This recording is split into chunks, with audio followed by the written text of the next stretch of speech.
Hey everyone, welcome back. Today we're diving into the drama and controversy surrounding the Indiana Fever Sheryl Swoopes and the coaching shakeup that's got everyone talking. Swoopes has been vocal about the firing of Christy Sides and the return of Stephanie White. But is she backing her friend, or is she just out of touch with reality? From questionable coaching moves to fiery accusations, we're going to break down what's really going on with this team and why it's time for a change. Let's get into it. But before further proceeding in video, please make sure to subscribe for more WNBA updates. We know it takes some of your time and we appreciate it. And now it's about becoming not just a great player, but becoming a great leader for this team so that we can win not just a championship, but championships. And what does that look like? That players are like, this ain't where I want to be. Over there.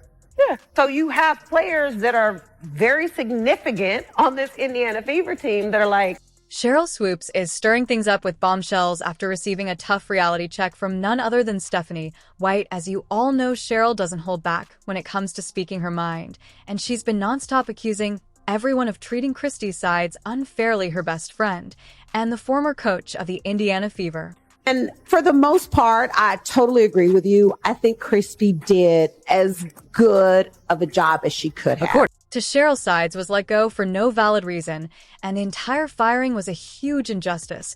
But wait, it doesn't end there. Swoopes is also claiming that Stephanie White doesn't deserve the head coach TR. Really, Swoopes? They're all hungry to grow and hungry to improve and hungry to be coached and hungry to win. And when you have three foundational players and your big three that have that mindset, have that mentality, and great things can happen. Here's some advice for Sheryl.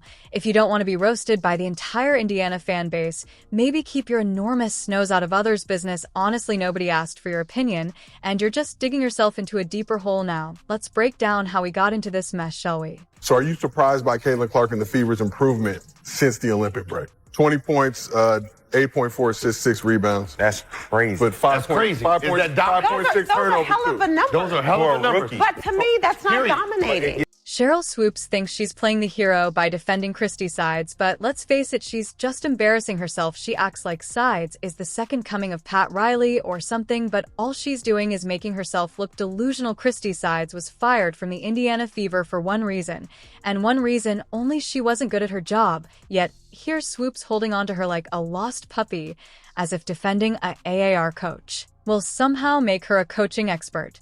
You know, what is going on in their locker room? Like, this Aces team is falling apart. This is not a coach that I would want to play for. Stephanie White's return to the Fever has Swoopes acting like it's some shady backdoor deal, but in reality, it's the smartest move the Fever could make. White isn't just some random coach trying to sneak in and take over Sides' job. She's been with the Fever since 2011 and even served as head coach before. Under White's leadership, the Fever made the playoffs and even won a WNBA championship. But sure, Sheryl, ignore that because it doesn't fit your narrative of poor Christ. White knows the Fever inside and out, and her return was the obvious choice. She's Indiana through and through. This is her home turf. Chrissy Sides, you should take absolutely zero responsibility for the growth that this team has shown. And then there's the whole Connecticut Sun situation. Of course, Swoopes wants to twist White's departure into some dramatic scandal, but it's really not that complicated. White left Connecticut for personal reasons, not because she was some failed coach seeking attention. Swoopes loves to make things more dramatic than they really are, but the truth is a lot simpler. People leave jobs for various reasons, and trying to turn it into some big scandal is just lazy storytelling. But we all know Sheryl can't resist turning everything into a drama, so of course she sticks with her version of events. You know, what she goes through on a daily basis. She carries a heavy load, right? With our league and with her abilities, certainly. But where we are from this tipping point in the WNBA. And the fans, they were split on White's departure from Connecticut. Some were upset, others indifferent. But once again, Swoopes can't let a little nuance get in the way of her drama-fueled narrative.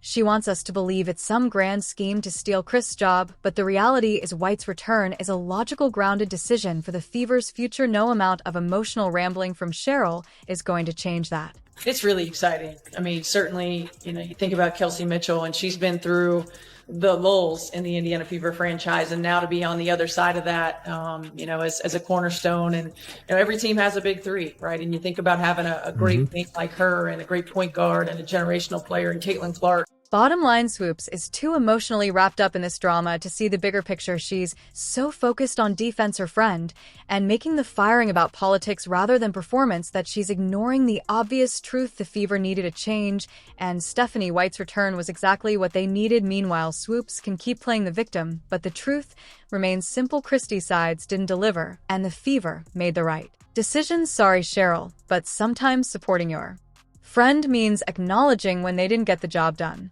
Managing all of the craziness, all of the Caitlyn mania, all of the hype, all of the media. There was just so much that came with that. Yep. The reality is, under Christie's sides, the Fever didn't exactly light up the league unless you count how quickly they were extinguished. They were a mess. The team had such a bad record that fans were practically begging for her firing halfway through the season. But sure, Swoopes keep telling us sides was doing great things. The Fever barely scraped into the playoffs, and that's supposed to be impressive. It's like getting a participation trophy in a high school talent show. Nobody's impressed. Not take a timeout if her life depended on it, while the other team was, I think at one point this year, there was a 21-0 run, something ridiculous by opposing team, and she failed to call a timeout. Nonsensical substitutions at all the wrong times. Now I get it, Swoopes wants to defend her friend, but let's not pretend she doesn't know what's going on. Christie's sides didn't just have a tough roster, she was just bad at coaching. Let's talk about timeouts for a second, or rather the back of them. When your team is getting demolished, you call a timeout. It's basic coaching. Instead, Sid sat there like she was at a brunch with friends, completely unaware that her team was being obliterated. The opposing team went on a 21-0 run, and what did she do? Absolutely nothing. That's not just bad coaching, that's negligence. Behind closed doors, those team bonding exercises, that's good for an HR person, but that's not good for a head coach. You need to actually coach. She benched Caitlin Clark at the worst possible times. A coach with half a brain would know that when you have a player that good, you let them play. But no sides was too busy playing musical chairs with her roster, pulling out the best player when the game was on the line. It's almost like she was. Clip 12.